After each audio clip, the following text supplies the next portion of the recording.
The ballroom glittered under crystal chandeliers, 1,000 diamonds. One lie. She wasn't supposed to be there. At least that's what the woman in red decided. "Excuse me," the woman sneered, grabbing her champagne. Then she leaned closer, voice dripping with arrogance. "Be a dear and get me another glass, will you?" "That's your job, isn't it, waitress?" Gasps fluttered around the table. The young woman in the white dress froze, clutching the torn sleeve the other woman had just ripped open. Her eyes lowered, not out of fear, but control, because behind her, someone was watching. Her husband, the man no one dared to speak to unless spoken to. He set his glass down, the crystal stem cracking under his fingers, and when he stood, the entire ballroom went silent. "Did she just touch you?" His voice was calm. The lights flickered once, then twice, and every candle in the room went out. Screams filled the dark, because when the lights came back on, the waitress was standing behind her husband, and the woman in red was on her knees trembling, eyes wide with terror. Stay with me until the end, because what the guests saw next revealed why the world once feared his name. Before we begin, don't forget to like this video, hit subscribe, and comment where you're watching from. Now let's get into it. 3 hours earlier, Amara had been standing in front of her bedroom mirror, adjusting the simple white dress for the 5th time. The fabric was elegant but understated, nothing like the elaborate gowns that would fill tonight's charity gala. She preferred it that way. After 2 years of marriage, she still wasn't comfortable with the attention that came with being his wife. "You look beautiful," came a voice from the doorway. She turned to find her husband watching her with those eyes that seemed to hold centuries of secrets. Even after all this time, he could make her breath catch with just a look. "I look like I'm trying too hard," she said, smoothing down the dress one more time. He crossed the room in 3 silent steps, his movements carrying that fluid grace that had first caught her attention in a coffee shop 2 years ago. Back then, she thought he was just another businessman with expensive tastes and perfect posture. She had no idea she was falling in love with something far more dangerous. "You look like yourself," he said, his hands settling on her shoulders. "That's all I've ever wanted." The charity gala was being held at the Meridian Hotel, one of those old money establishments where the wealthy gathered to feel better about themselves while writing checks they'd never miss. Amara had suggested they skip it entirely, but her husband had insisted they attend. Something about maintaining appearances and honoring commitments. She never questioned his decisions about these social events. He understood that world better than she ever would. The ballroom was exactly what she expected. Crystal everything, gold, accents, and women draped in jewels worth more than most people's homes. Amara felt the familiar tightness in her chest as they entered. These weren't her people. She was a kindergarten teacher from Brooklyn who happened to fall in love with a man whose world operated by rules she was still learning. "Remember what we discussed," he said quietly as they paused at the entrance. "Stay close to me. Don't engage with anyone you don't recognize. And if anything feels wrong, find me immediately." She nodded, though she never fully understood why he was so protective at these events. He claimed it was because his business dealings made him enemies, but sometimes she caught glimpses of something deeper. The way other guests looked at him, a mixture of respect and fear that seemed disproportionate for a successful entrepreneur. They made their way through the crowd, her husband's hand never leaving the small of her back. People nodded respectfully as they passed, conversations pausing mid-sentence. She noticed how quickly eyes would dart away when he looked in their direction. It was like watching people try not to stare directly at the sun. "Marcus," a voice called out. An older man in an expensive tuxedo approached with a smile that didn't reach his eyes. "I wasn't sure you'd make it tonight." "Richard," her husband replied with polite coolness. "How could I miss supporting such a worthy cause?" Amara listened as they exchanged pleasantries about business and mutual acquaintances, but she could feel the undercurrent of tension between them. There were layers to these conversations she couldn't decode, references to things that seemed important, but were never explained. "And this must be your lovely wife," Richard said, turning his attention to her. "I don't believe we've been properly introduced." "Amara," she said, extending her hand. Richard took it, holding it a moment longer than necessary. "Charming. Marcus, you didn't mention she was so young." Something shifted in her husband's posture. It was subtle, but she'd learned to read these micro-expressions over their marriage. The slight tightening around his eyes, the almost imperceptible straightening of his shoulders. "If you'll excuse us, Richard, I see some people we need to speak with," he said, already guiding Amara away. "That was rude," she whispered as they moved toward the bar. "That was necessary," he replied. "Richard has a tendency to overstep boundaries." She wanted to ask what that meant, but they were interrupted by the arrival of a couple she recognized from previous events. The Weatherbys, old money philanthropists who treated charity galas like competitive sport. Mrs. Weatherby immediately launched into a detailed account of her latest humanitarian project, speaking loudly enough for nearby tables to overhear. As the conversation dragged on, Amara found herself scanning the room. That's when she noticed the woman in red. She was stunning, the kind of beautiful that made other women feel suddenly inadequate. Her dress probably cost more than Amara's annual salary, and she wore it with the confidence of someone who'd never questioned her place in any room. But it wasn't her appearance that caught Amara's attention. It was the way she was staring at them. Not casual observation, but focused study, like she was memorizing details for later use. "Excuse me," Amara said, interrupting Mrs. Weatherby's monologue about sustainable fashion. "I'm going to freshen up." Her husband's eyes found hers immediately. "I'll come with you." "It's fine," she assured him. "I'll be right back." The restroom was a marble palace with gold fixtures and fresh orchids on every surface. Amara stood at the mirror, not really seeing her reflection. Something about tonight felt different, charged with an energy she couldn't name.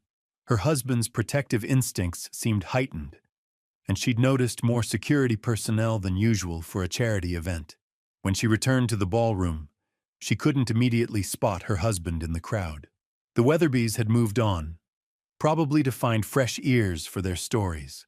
She stood at the edge of the room, searching for his familiar figure among the sea of black tuxedos. "Lost?" The voice came from behind her. She turned to find the woman in red approaching with predatory grace. "Just looking for my husband," Amara replied politely. "Ah, yes. The mysterious Marcus. You know, I've been watching you two tonight. Such an interesting couple." Something in her tone made Amara's skin prickle. "I'm sorry. Do we know each other?" The woman smiled, but it didn't warm her eyes. "Not yet. But I know you. Or rather, I know what you are. I'm not sure what you mean." "Playing innocent suits you," the woman said, circling closer. "But we both know you don't belong here, don't we? Among your betters?" Amara felt heat rise in her cheeks. She'd dealt with condescending wealthy women before, but this felt more personal, more targeted. "I belong wherever my husband is," she said firmly. "Your husband," the woman repeated, tasting the words. "Tell me, does he know about your little secrets? The things you try so hard to hide?" "I don't have any secrets." "Everyone has secrets, dear. Some are just better at hiding them than others." The conversation was interrupted by a server passing with champagne. The woman in red grabbed 2 glasses, downing one immediately before fixing her attention back on Amara. "You know what I think?" she continued, her voice growing louder. "I think you're exactly what you look like. A little nobody who got lucky. A charity case he picked up somewhere and dressed up to play pretend." People at nearby tables were starting to notice the exchange. Amara felt dozens of eyes turning in their direction, conversations quieting as guests sensed drama developing. "I think you should step back," Amara said quietly, trying to diffuse the situation. "Or what? You'll call for help? Cry to your husband?" The woman's voice dripped with contempt. "Face it, sweetheart. You're a waitress playing up, dress, and everyone here knows it." That's when she reached out and grabbed Amara's dress, her perfectly manicured nails catching the delicate fabric at the shoulder. The sound of tearing silk cut through the ballroom chatter like a knife. The room went dead silent. Every conversation stopped, Every fork paused halfway to waiting mouths. The only sound was Amara's sharp intake of breath as she clutched the torn fabric, trying to hold her dress together. "Oops," the woman said with mock concern. "How clumsy of me. But don't worry. I'm sure they have safety pins in the kitchen. That's where you belong anyway, isn't it?" The temperature in the ballroom plummeted 20 degrees in an instant. Breath became visible in the suddenly arctic air as crystal glasses began to crack from the cold. The ornate chandeliers above swayed without any wind, their crystals chiming against each other like warning bells. Amara stood frozen, still clutching her torn dress. But her shock wasn't from the ruined fabric. It was from what she felt behind her. A presence so ancient and powerful it made her knees weak. This wasn't the gentle man who brought her coffee in bed every morning. This was something else entirely. "Marcus," she whispered, but the name felt wrong in her mouth now. He moved past her with liquid grace, each step deliberate and predatory. The guests closest to them began backing away instinctively, their survival instincts recognizing a threat their conscious minds couldn't process. The woman in red, still smirking at her handiwork, hadn't yet realized the magnitude of her mistake. "Did you enjoy that?" His voice carried across the silent ballroom, soft as velvet and sharp as a blade. "Humiliating my wife in front of these people?" The woman finally looked up at him, her confident smirk faltering as she met his eyes. They weren't the warm brown Amara knew. They were silver now, reflecting the chandelier light like mirrors, and completely without human warmth. "I was just having a bit of fun," the woman stammered, suddenly less sure of herself. "No harm done. No harm done?" He repeated the words like he was tasting something bitter. "You laid hands on what belongs to me." The possessive way he said it should have bothered Amara, but instead it sent shivers down her spine that had nothing to do with the supernatural cold filling the room. She'd never seen this to that tone from him before, never side of the man she'd married. "Look, I didn't know she was important," the woman said, scrambling to her feet. Her designer heels clicked frantically against the marble floor as she tried to put distance between herself and whatever was happening. "I thought she was just staff." Staff. The single word hung in the air like a death sentence. "You thought my wife was staff." That's when the lights went out. Complete darkness swallowed the ballroom. Not the gentle dimming of a romantic dinner, but absolute black that seemed to press against everyone's skin like a living thing. The screams started immediately. Hundreds of wealthy socialites suddenly reduced to terrified animals in the dark. But Amara could see perfectly. The revelation hit her like a physical blow. She could see every detail of the panicked crowd, every face twisted with fear, every expensive gown and tuxedo as clearly as if the sun was shining. Husband. More importantly, she could see he wasn't human. Had never been human. His skin was pale as moonlight now, flawless and luminous in a way that defied nature. His movements were too fluid, too quick, like he was dancing to music only he could hear. And his eyes, those impossible silver eyes, were fixed on the woman in red with the focus of a predator who'd found his prey. "Please," the woman whimpered, though she couldn't see what was stalking toward her through the darkness. "I'm sorry. I didn't mean anything by it." "You didn't mean anything by it," he repeated thoughtfully. How refreshing. Casual cruelty is so much more honest than calculated malice. Amara watched in fascination and growing horror as her husband circled the woman like a shark. Other guests were stumbling around in the dark, calling out for help, for light, for someone to explain what was happening. But their voices seemed muted, distant, as if the darkness itself was swallowing sound. "Do you know what I am?" he asked the woman in red, who was now backing toward the wall, her hands outstretched, trying to navigate by feel. "I don't understand," she gasped. "Of course you don't. Your kind never does until it's too late." He was directly in front of her now, though she still couldn't see him in the absolute darkness. "I am very old. Old enough to remember when your ancestors huddled around fires, telling stories about things like me to keep their children from wandering into the woods at night." The woman's breathing was coming in short, panicked bursts. "What are you talking about?" "I am talking about respect," he said, and his voice seemed to come from everywhere at once. "I am talking about the natural order of things. I am talking about what happens when someone forgets their place." Amara found herself moving without conscious thought, drawn toward the center of the drama like iron filings to a magnet. She should be terrified. Any sane person would be running for the exits. But instead, she felt oddly calm, as if some part of her had always known this moment would come. "Marcus," she said softly, and he turned toward her immediately. "You can see," he said, and it wasn't a question. "I wondered when it would manifest? When what would manifest?" But before he could answer, the woman in red made a fatal error in judgment. Desperate and disoriented, she lunged toward what she thought was an exit, but was actually Amara's direction. Her hands reached out wildly, seeking anything to steady herself, and her nails raked across Amara's exposed shoulder where the dress had been torn. The sound that came from Marcus wasn't human. It was a roar of pure rage that seemed to shake the building's foundations. Crystal glasses throughout the ballroom shattered simultaneously, sending fragments cascading to the floor like deadly rain. When the echoes faded, the only sound was the woman's terrified sobbing. "You touched her twice," Marcus said, and his voice was death itself. Once was an insult, twice was a declaration of war. The lights flickered back on then, dim at first, then gradually brightening until the ballroom was illuminated once more. But everything had changed.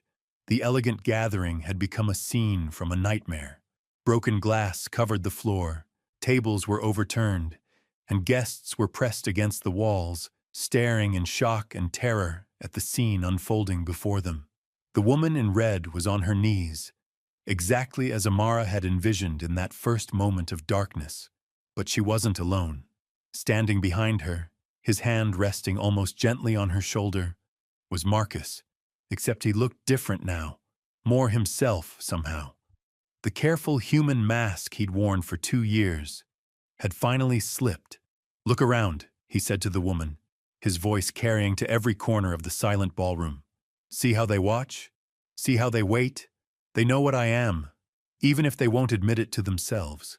They've always known." Amara looked around and realized he was right. The terror on the guests' faces wasn't just from the darkness or the supernatural cold. It was recognition. On some primal level, every person in that room understood exactly what they were looking at. "What are you?" the woman whispered. Marcus smiled then, and Amara saw fangs. Not the subtle points of movie vampires, but genuine predators' teeth designed for tearing and killing. "I am the thing your nightmares forgot to remember," he said simply. "I am the shadow that watches from the corner of your eye. I am the reason humans invented crosses and garlic and running water. I am older than your family name, more powerful than your money, and infinitely less forgiving than your God." The woman tried to stand, but his hand on her shoulder kept her firmly in place. "But most importantly," he continued, his silver eyes finding Amara's across the room, "I am her husband. And you, my dear, just made the mistake of insulting my queen." The word queen hung in the air like a blade waiting to fall. Every guest in the ballroom felt it. The shift from expensive charity gala to something far more dangerous.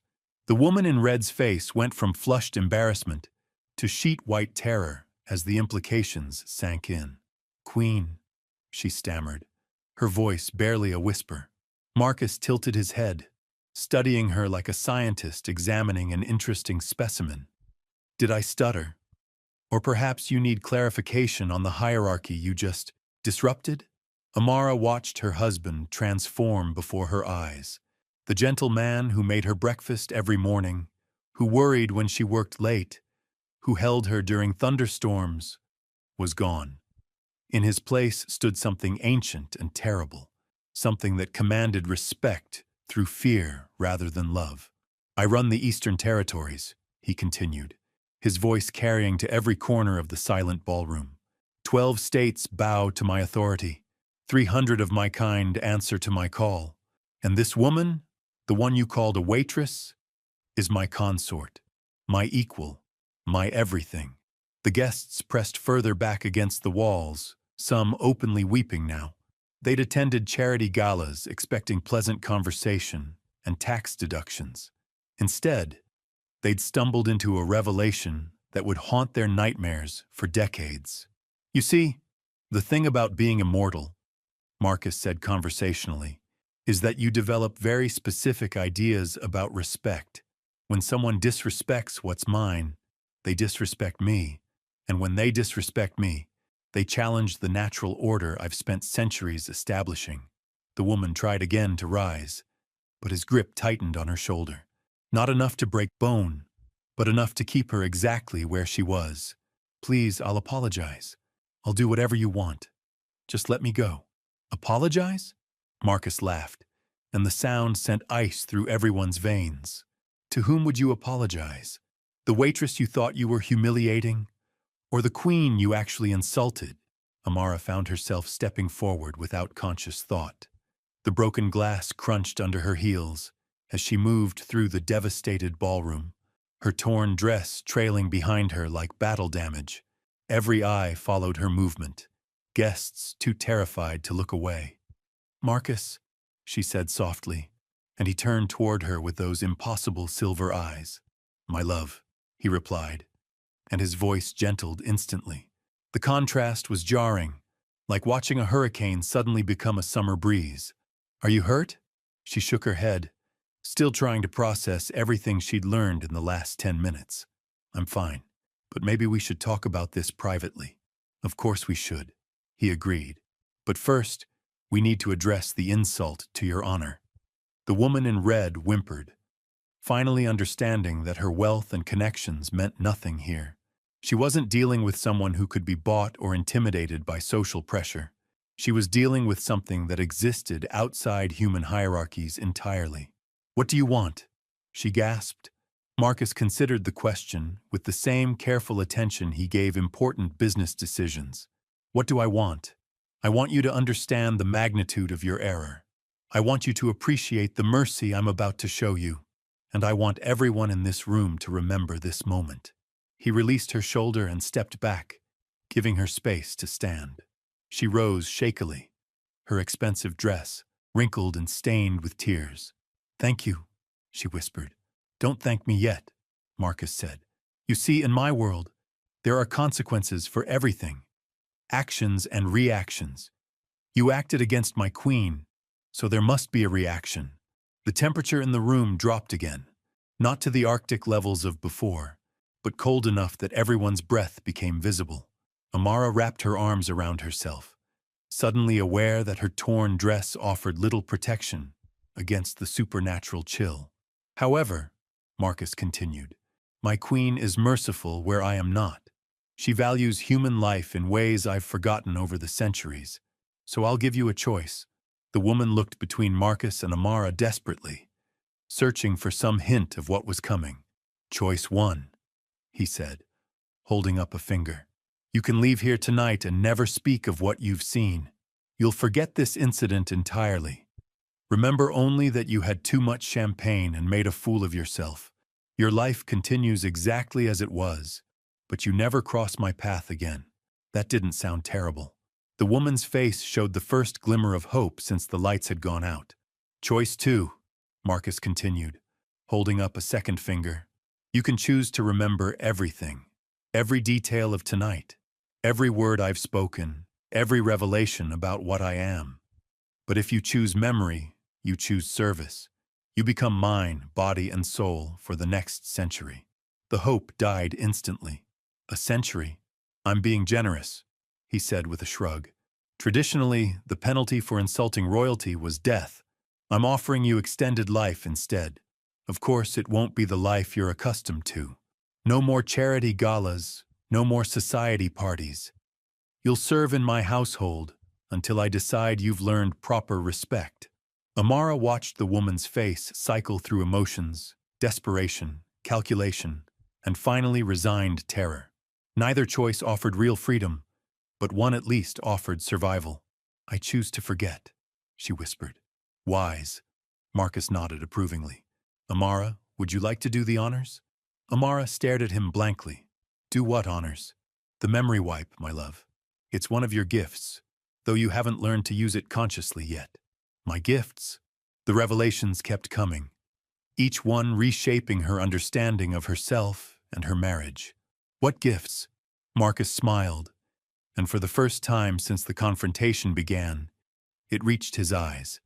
Did you think I married you just for your beautiful smile? You're not entirely human, darling. Haven't been since the night we met. The memory hit her like lightning.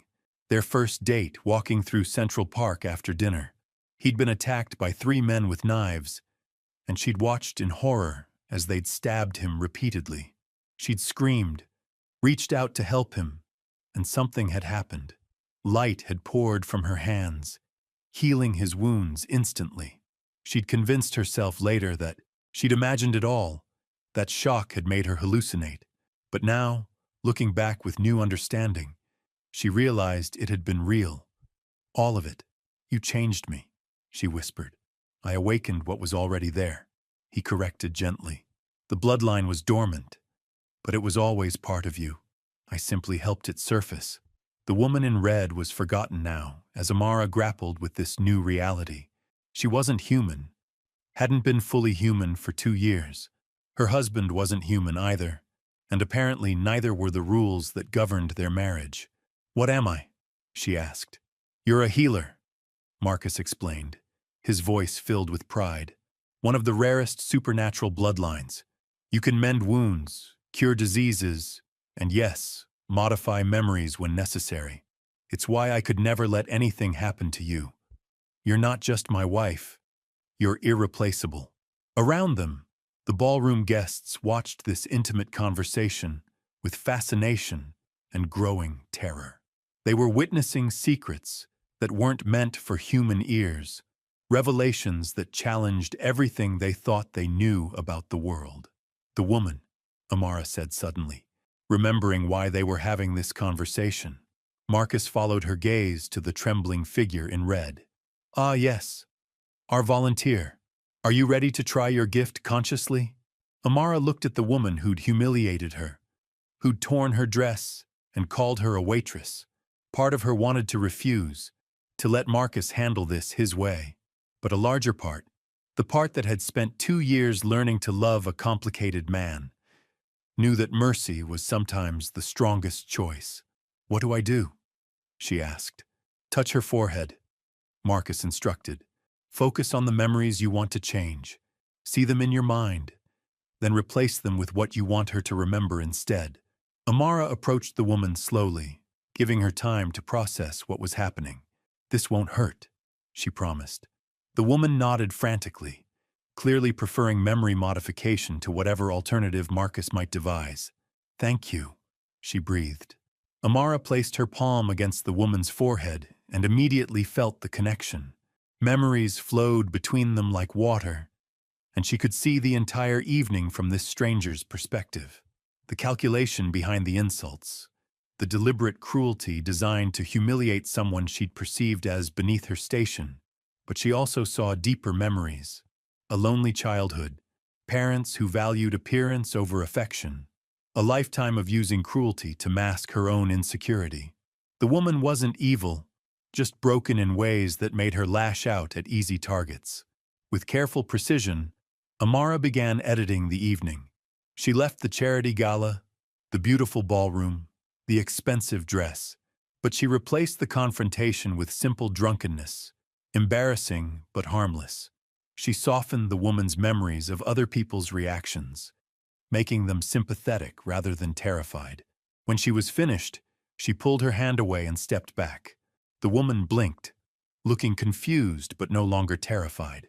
I think I had too much champagne, she said with an embarrassed laugh. Did I make a fool of myself? Nothing that won't be forgotten by morning, Amara assured her kindly. The woman smiled gratefully and made her way toward the exit, already forgetting why she'd been on her knees, or why her dress was stained with tears. By tomorrow, she'd remember only that she'd attended a lovely charity gala and perhaps drank a bit too much. With that crisis resolved, Marcus turned his attention to the remaining guests. They huddled against the walls like sheep, too terrified to move, but too fascinated to look away. "Ladies and gentlemen," he announced, his voice carrying easily across the silent ballroom, "you've witnessed something extraordinary tonight. You've seen behind the veil that separates your world from mine. The question now is what we do about it." A well-dressed man near the back of the room found his voice. "Are you going to kill us?" Marcus laughed, genuinely amused by the question. "Kill you? Why would I kill you? You're not threats. You're witnesses. And sometimes, witnesses serve a purpose." He walked to the center of the ballroom, broken glass crunching under his feet, and spread his arms wide. "Look around you. See what happens when someone forgets their place in the natural order. Remember this moment. Remember that there are things in this world older and more powerful than your money or your influence." The guests nodded frantically, clearly willing to remember anything he wanted them to remember. "But also remember this," Marcus continued, his tone softening slightly. "Power without restraint is tyranny. I could have killed that woman for her insult. I could kill all of you right now just because I can, but I choose mercy, because my queen values human life, and I value her above all things." He gestured toward Amara, who stood among the wreckage of the ballroom like a queen surveying her domain. Her torn dress had somehow become regal rather than ruined, her composure absolute despite everything she'd learned tonight. "Spread the word," Marcus commanded. "Tell your friends, your families, your business associates. Tell them that the old powers still walk among you. Tell them that respect is not optional, and that some insults carry consequences your lawyers cannot fix." The guests began moving toward the exits, slowly at first, then with increasing urgency, as they realized they were being dismissed. Within minutes, the ballroom was empty except for Marcus, Amara, and the scattered remnants of what had been an elegant charity gala. Silence settled over them like dust, broken only by the distant sound of car engines starting as the guests fled into the night. Amara stood in the center of the devastation, still processing everything that had changed in the space of an hour. "So," she said, finally, "we're not exactly a normal married couple, are we?" Marcus laughed, the sound echoing through the empty ballroom. "My darling," he said, moving toward her with that fluid grace that no longer seemed mysterious. "We were never going to be normal." He took her hand then, his fingers intertwining with hers as they stood among the wreckage. The gesture was so normal, so human, that for a moment she could almost forget what she'd just witnessed. Almost forget that the man she'd married was something far older and more dangerous than she'd ever imagined. "Are you angry with me?"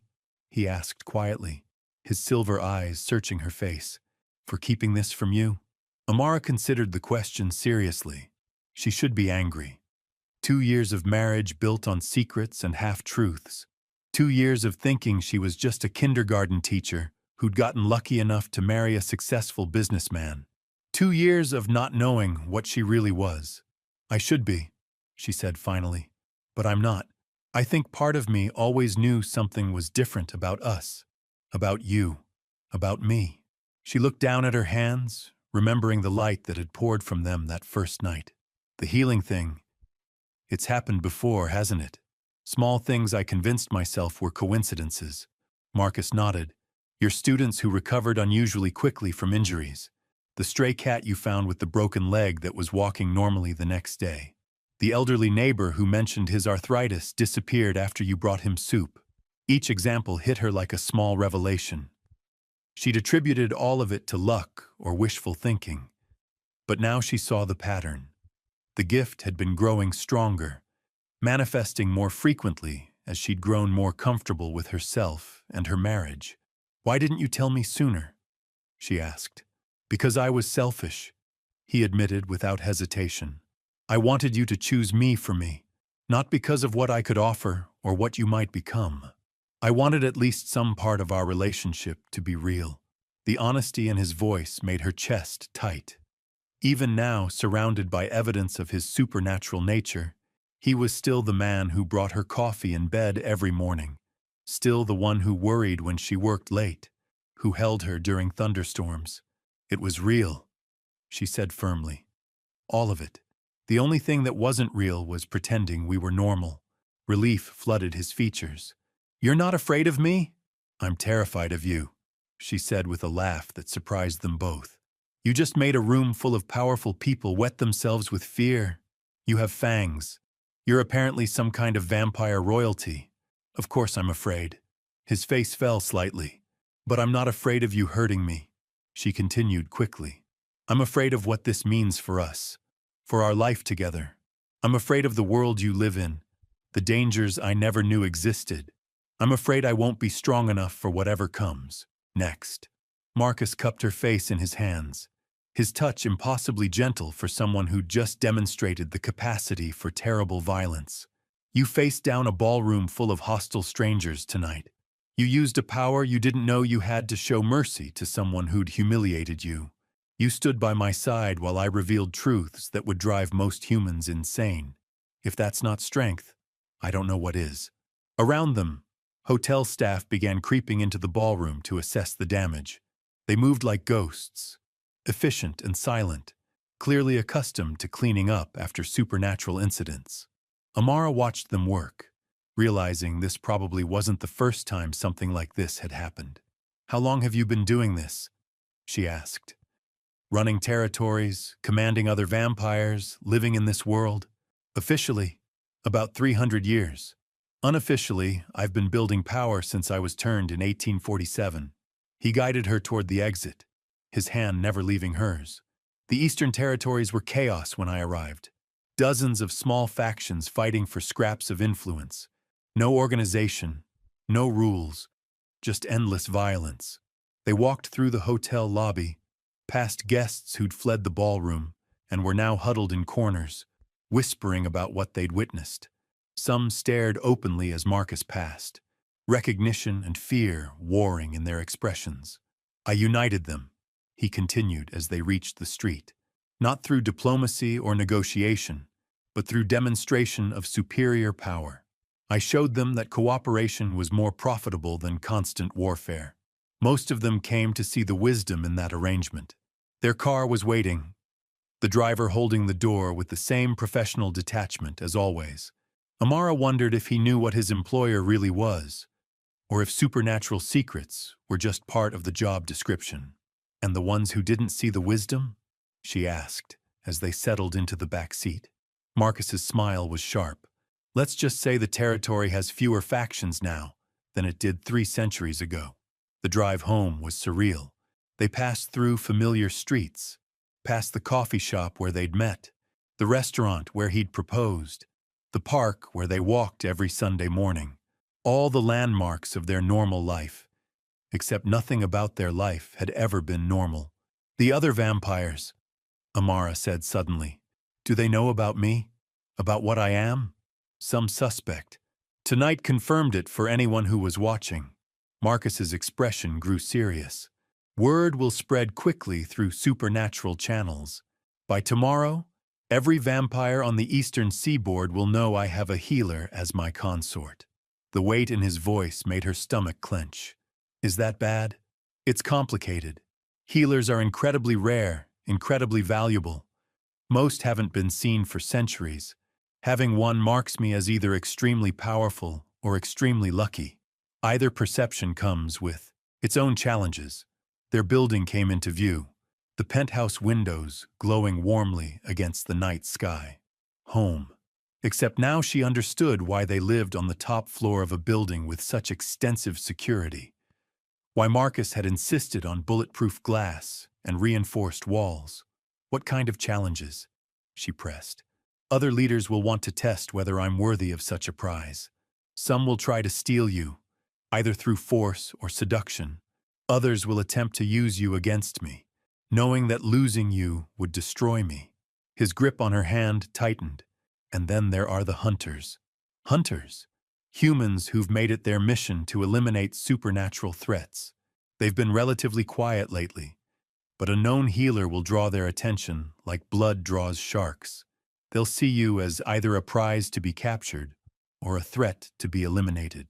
The elevator ride to their penthouse felt like ascending toward a different life entirely. When the doors opened, even their familiar apartment looked different through her new understanding. The artwork wasn't just expensive, it was ancient. The security system wasn't just sophisticated, it was designed to keep out things far more dangerous than human intruders. "I need a drink," Amara announced, heading straight for their well-stocked bar. "Probably not wine," Marcus suggested with dark humor. After tonight, anything red might seem a bit too on the nose. She poured herself 3 fingers of whiskey instead, downing half of it in one burning gulp. The alcohol helped steady her nerves, though it did nothing to slow the racing thoughts in her head. "So what happens now?" she asked, settling onto their leather sofa. "Do I quit my job? Start wearing elaborate gowns and holding court? Learn to curtsy to other supernatural royalty?" Marcus laughed, the sound more relaxed than it had been all evening. "You can keep teaching if you want to. The children need you, and maintaining normal human activities provides good cover, though you might want to be more careful about healing scraped knees too, obviously." He joined her on the sofa, pulling her against his side with familiar ease.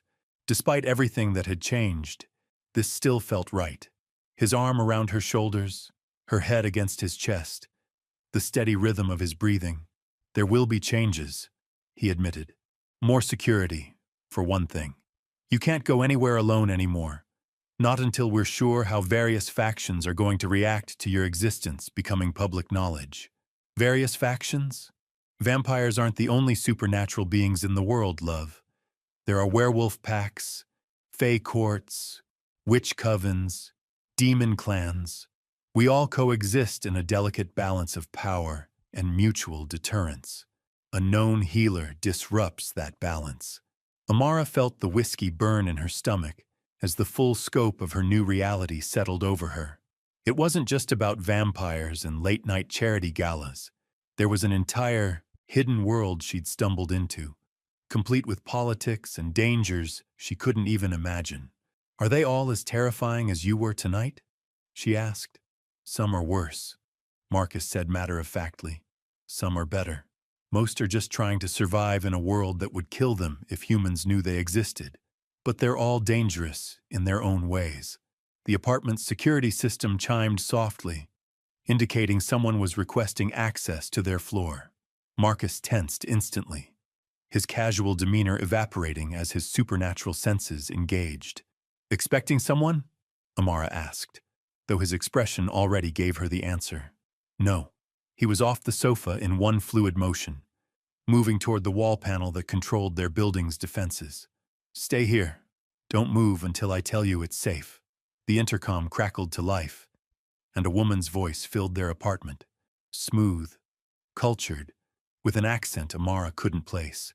"Marcus, darling, I know you're home. We need to talk." Marcus's entire body went rigid. "Impossible," he breathed. "Who is it?" Amara whispered, though something in the tone of that voice made her skin crawl with instinctive dread. "Someone who should be dead," Marcus, hovering over, replied, his hand what looked like a panic button. "Someone I killed personally 3 decades ago." The voice came again, patient and amused.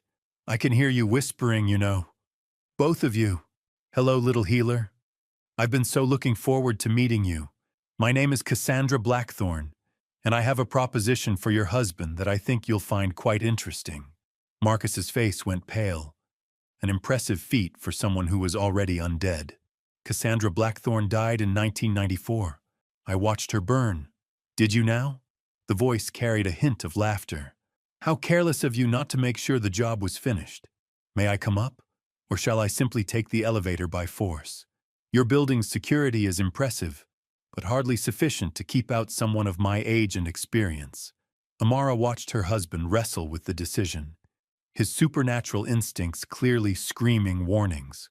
Finally, his shoulders sagged slightly in resignation. "What do you want, Cassandra?" "To congratulate you on your recent acquisition, of course. A healer, Marcus. After all these centuries, you've managed to find yourself a genuine healer. How wonderfully convenient."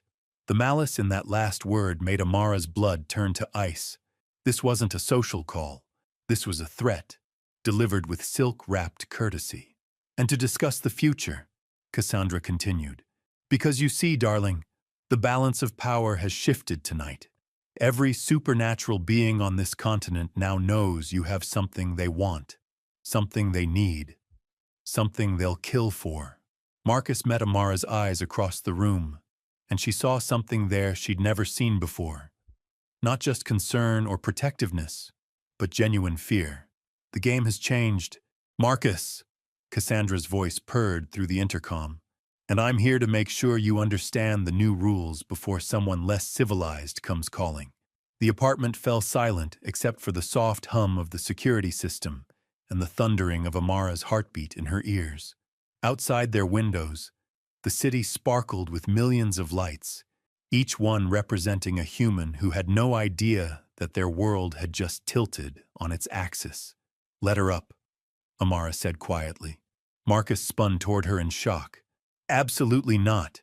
You don't understand what she is, what she's capable of." "I understand that she's not going away," Amara replied, surprising herself with her steady tone.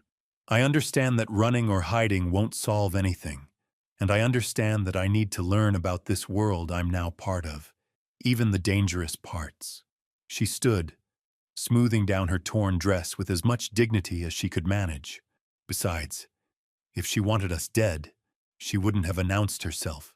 She wants something, and the only way to find out what is to talk to her.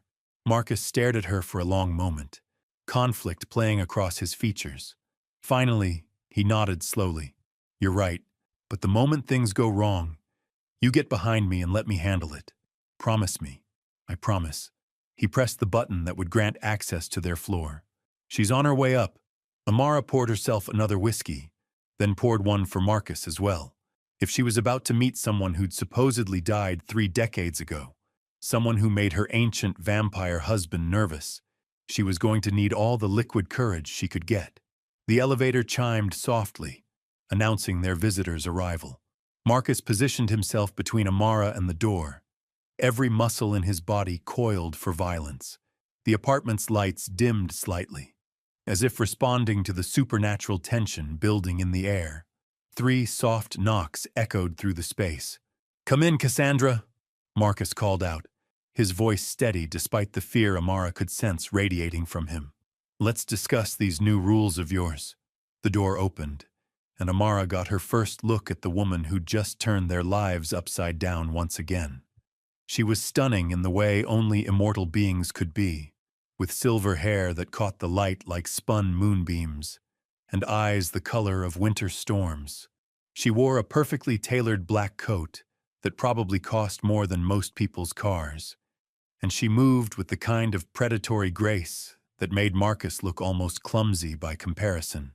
"Marcus," she said warmly, as if greeting an old friend rather than someone who'd apparently tried to kill her. "You look well. Married life agrees with you." Her gaze shifted to Amara, and the temperature in the room dropped 20 degrees.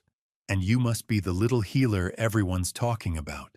My dear, you have no idea the chaos you've unleashed just by existing." Cassandra stepped into their apartment uninvited, her eyes taking in every detail with the practiced assessment of a predator mapping territory. "We have so much to discuss." Cassandra glided through their living space like she owned it, her fingertips trailing along expensive furniture with casual familiarity. The scent that followed her was intoxicating and wrong, like roses blooming in a graveyard. "Lovely place," she murmured, pausing at their wedding photo on the mantelpiece. "Though I must say, the security system could use an upgrade. I walked through it like morning mist." Marcus kept himself positioned between Cassandra and Amara, though his visitor seemed more interested in cataloging their possessions than making threats. "You said the game has changed. Explain." "Always so direct." Cassandra laughed, the sound like breaking glass. "That's what I always admired about you, Marcus. No patience for subtlety or social graces, just straight to the throat of the matter." She turned from the photograph, her storm-colored eyes fixing on Amara with predatory interest. "Tell me, little healer, do you understand what you've become tonight? Not just revealed, but become." "I'm not sure what you mean," Amara replied carefully. "Of course you don't. They never do." Cassandra moved closer, ignoring Marcus's warning growl. "You see, darling, there are rules to our world. Ancient agreements that keep the peace between species. Treaties signed in blood and witnessed by beings whose names would drive humans mad just to hear them spoken." She paused beside their floor-to-ceiling windows, gazing out at the city lights below. "One of those rules concerns healers. Specifically, what happens when one manifests their abilities publicly." The temperature in the room continued to drop, frost beginning to form on the windows despite the late spring weather. Amara pulled her torn dress closer, suddenly aware that her breath was becoming visible. "Get to the point, Cassandra," Marcus demanded. "The point, my dear Marcus, is that your wife just became the most valuable commodity on the supernatural market. Every faction leader from here to California is already making plans to acquire her services, some through negotiation, others through less civilized means." She turned back to face them, her smile sharp as winter. "But that's not the interesting part. The interesting part is that her public manifestation has triggered something called the Conclave Clause." Marcus went absolutely still. Even his breathing seemed to stop. "No, that hasn't been invoked in over 2 centuries. "What's the Conclave Clause?" Amara asked, though the dread building in her stomach suggested she didn't want to know. Cassandra clapped her hands together with delight, like a teacher whose student had asked exactly the right question. "Oh, this is delicious. He hasn't told you about the old contracts, has he? The agreements that govern how supernatural territories are maintained and transferred?" "Cassandra," Marcus's voice carried a warning that would have sent lesser beings fleeing. "Don't." "But I must, darling. She has a right to know." Cassandra moved to their bar, helping herself to a glass of their most expensive whiskey. The Conclave Clause states that when a healer of sufficient power manifests publicly within established territory, any supernatural leader may challenge the current ruler's right to that territory. Winner takes all, including the healer. The glass in Marcus's hand shattered. Blood, darker than human blood, dripped from his palm onto their white carpet. "Who's called for the challenge?" "Oh, several someones. The werewolf pack from the Northern Territories sent word an hour ago. The Fey Court is convening as we speak. And naturally, the Vampire Council of the Americas has scheduled an emergency session for tomorrow night." Cassandra sipped her whiskey appreciatively. Excellent vintage, by the way. Amara felt the world tilt beneath her feet. "They want to fight Marcus for me? Not just for you, sweetheart. For everything. Marcus controls 12 states worth of supernatural territory. That's power, influence, and resources beyond human comprehension. Having you as his consort legitimizes any challenger's claim to that territory." She set down her glass and approached Amara directly, ignoring Marcus's increasingly dangerous posture. "But here's where it gets truly fascinating. According to the old laws, you have a choice in this matter." "What kind of choice?" "You can declare yourself an independent agent, refuse all claims of protection or ownership, offer your services freely to whoever needs healing, regardless of faction or territory." Cassandra's eyes gleamed with malicious amusement. "Of course, that would mean giving up Marcus's protection entirely. You'd be fair game for anyone strong enough to take you." Marcus moved faster than Amara's eyes could track, his hand around Cassandra's throat in an instant. "You're trying to manipulate her." "I'm giving her information," Cassandra replied calmly, apparently unbothered by the fingers that could crush her windpipe. "Something you should have done years ago instead of keeping her ignorant and helpless. I was protecting her. You were being selfish." Cassandra's voice remained conversational despite the hand at her throat. "And now your selfishness has created a situation that could destabilize the entire eastern seaboard." Marcus released her with obvious reluctance. Cassandra smoothed her coat, completely unruffled by the threat of violence. "There is, however, a third option," she continued as if nothing had happened. One that could solve all of our problems quite elegantly. And that is? You could ally yourself with me. Cassandra's smile was pure predator now. My return from supposed death has created quite a stir in certain circles. Combine that with your healer, and we'd have enough power to discourage any challenges. A partnership, if you will. Marcus laughed, the sound bitter and sharp. Partnership? You mean you want me to hand over half my territory in exchange for your help keeping the other half? I want you to be realistic about your situation. You're about to face challenges from every major supernatural faction in North America. Some of those challengers are older than you, stronger than you, more cunning than you. The werewolf alpha who's coming is over 600 years old. The Fae representative literally helped write the laws we're operating under. And don't get me started on what the Vampire Council is planning. She moved back to the windows, her reflection ghostly in the frost-covered glass. But together, we could present a united front. My political connections combined with your raw power and her healing abilities. No one would dare challenge that combination. What would you want in return? Amara asked, surprising both vampires. Smart girl, Cassandra approved. I want the Southern Territories. Florida, Georgia, the Carolinas. Marcus has never paid proper attention to them anyway, too focused on his northern power base. Give me those states and official recognition of my authority there, and I'll help you keep the rest. Absolutely not, Marcus said immediately.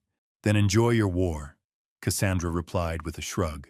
Because make no mistake, darling, that's what's coming.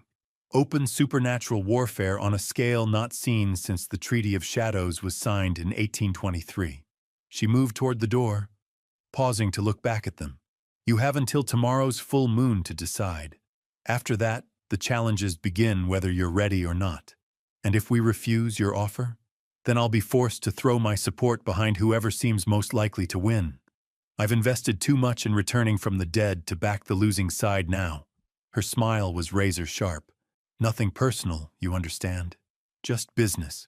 The door closed behind her with a soft click that seemed to echo through the suddenly too quiet apartment. Marcus stood frozen for a long moment, staring at the space where she'd been. Marcus? Amara's voice seemed to break some kind of spell. We need to leave, he said suddenly, all business now. Tonight, pack only what you absolutely need. We can't stay here. Leave? But this is our home. This is a target now. Every supernatural being in the city knows where we live. Cassandra walking through our security like it was tissue paper proves how vulnerable we are here. He was already moving, pulling out suitcases from their bedroom closet. Amara followed him, her mind reeling from everything that had happened. 3 hours ago, she'd been getting dressed for a charity gala. Now she was apparently the prize in some supernatural power struggle that could reshape the entire eastern seaboard. Where will we go? I have safe houses, places that are properly warded against supernatural intrusion. We'll hole up in one of those while I figure out our next move. He was throwing clothes into bags with mechanical efficiency, his movements sharp and precise. What about the challenges? Can you really fight all these people? Marcus paused in his packing, his shoulders sagging slightly. Some of them, yes. Others, he met her eyes in the mirror. The werewolf alpha Cassandra mentioned is named Fenris Blackmoon. He's been alive since the 14th century. I've seen him tear apart opponents who were supposed to be his equal. And the Fae? Lady Silvermoon. She's not just old. She's one of the original architects of supernatural law. Fighting her would be like trying to argue legal precedent with the person who wrote the Constitution. He resumed packing, his movements more agitated now. Amara grabbed his hands, forcing him to stop and look at her. So we accept Cassandra's offer? I don't trust her. She didn't survive whatever killed her 30 years ago just to play fair now. She wants something more than territory, and she's using this crisis to get it. But if the alternative is fighting enemies we can't beat, there might be another way. Marcus pulled out his phone, scrolling through contacts. I need to make some calls. Reach out to allies. See who might be willing to stand with us rather than against us. You have allies? A few. Other territorial leaders who benefit from the current power structure. Some of the older vampires who remember what chaos looked like before the territories were established. Maybe some of the neutral factions who don't want to see a war. He was already dialing. Pack everything you think we'll need. We leave in 20 minutes. As Amara threw her belongings into suitcases, she could hear Marcus making rapid-fire phone calls. His voice was calm and authoritative, but she could sense the urgency beneath his professional demeanor. Words like emergency and immediate assistance kept filtering through from the next room. She paused at her jewelry box, staring at the simple gold wedding band that had seemed so significant just hours ago. Everything about their marriage, their life together, had been built on foundations she'd never known existed, yet somehow, that didn't make it feel less real. Amara. Marcus appeared in the doorway, phone still pressed to his ear. We have a problem. What now? The werewolves aren't waiting for tomorrow. Fenris and his pack crossed into our territory an hour ago. They're heading straight for the city. He ended his call, immediately dialing another number, and the Fae delegation just materialized in Central Park, without permission from any human or supernatural authority. The apartment's security system began chiming urgently, not the gentle tone that announced expected visitors, but the harsh warning that indicated an actual breach. Marcus cursed in what sounded like Latin. How many are coming? Amara asked, though she wasn't sure she wanted to know. Everyone. Marcus was at the window now, peering through the frost at the street below. The challenges aren't waiting for formal declarations. They're coming tonight. Amara joined him at the window and immediately understood his concern. The street below, normally quiet at this late hour, was filled with figures moving with predatory purpose. Some looked human from this distance. Others definitely didn't. The fire escape, Marcus said suddenly. We can get to the roof, then to the neighboring building. There's a helicopter pad 2 blocks over. You have a helicopter? I have several helicopters, and boats, and safe houses in 12 different countries. He was grabbing weapons now, things she'd never seen before that had apparently been hidden throughout their apartment. When you've lived as long as I have, you learn to prepare for every contingency. The elevator chimed, then it chimed again, and again. Multiple cars bringing multiple visitors who hadn't bothered to ask permission. Too late for the fire escape, Marcus muttered, checking the magazine on what looked like a very non-standard handgun. They're covering all the exits now. A new sound joined the security alarms. Howling, not from dogs, but from things that had once been human and were now something far more dangerous. The sound echoed off the surrounding buildings, answered by similar calls from multiple directions. The pack is announcing their presence, Marcus explained grimly. Traditional werewolf challenge protocol. They're giving us a chance to surrender before they come up, and if we don't surrender, then they come up anyway, but angrier. The apartment's intercom crackled to life again, but this time it wasn't Cassandra's cultured tones. The voice that emerged was deep, rough, with an accent that sounded like it came from somewhere cold and northern. Marcus Nightshade, I am Fenris Blackmoon, Alpha of the Northern Pack. I claim right of challenge for your territory and all that lies within it. Present yourself for combat, or be declared forfeit by cowardice. Another voice joined the first, this one musical and otherworldly in a way that made Amara's teeth ache.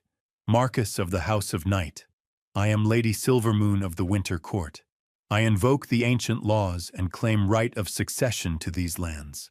Submit to judgment, or face the consequences of defiance. More voices joined the chorus. Vampire lords, demon princes, witch covens, each one claiming ancient rights and demanding immediate satisfaction. The apartment filled with supernatural static as multiple powerful beings tried to use the intercom simultaneously. They're not waiting for formal challenges, Marcus said, loading what looked like silver bullets into his weapon. This is going to be a free-for-all. Can we fight them all? No, but we can make it expensive for whoever wins.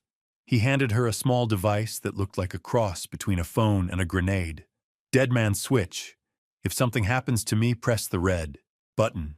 It'll teleport you to a safe location and send out a distress call to my remaining allies. I'm not leaving you. You might not have a choice. The building shuddered as something large and powerful hit the lobby level. They're coming up the hard way now. The lights went out. Not the controlled darkness Marcus had created at the charity gala, but the chaotic black of a power grid being torn apart by forces that didn't care about human infrastructure. Emergency lighting kicked in, bathing everything in hellish red. "Stay behind me," Marcus ordered, moving toward their reinforced front door. "Whatever happens, don't try to heal anyone who isn't clearly on our side. Some of these beings can turn healing energy against the healer." The building shook again, harder this time. Somewhere below them, glass was breaking and metal was being torn apart like paper. Multiple somethings were making their way up through the building, and none of them were bothering with elevators. "Marcus," Amara said quietly. "Yes, I love you, whatever you are, whatever this becomes. I love you." He turned to look at her, and for just a moment his supernatural mask dropped completely. He was just a man who was terrified of losing the woman he'd moved heaven and earth to protect. "I love you too," he said simply. "More than territory, more than power, more than my own existence." The apartment door exploded inward, and so, in that moment when their apartment door shattered into 1,000 pieces, Amara understood something profound.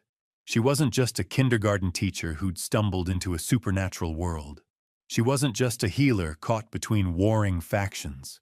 She was a queen who'd finally awakened to her own power, standing beside a king who'd chosen love over empire. As ancient enemies poured through their doorway and the city burned with supernatural fire below, Marcus reached for her hand one final time, because sometimes the most dangerous thing in any room isn't the monster everyone fears. It's the person they underestimated. The person they called a waitress. The person who turned out to be so much more.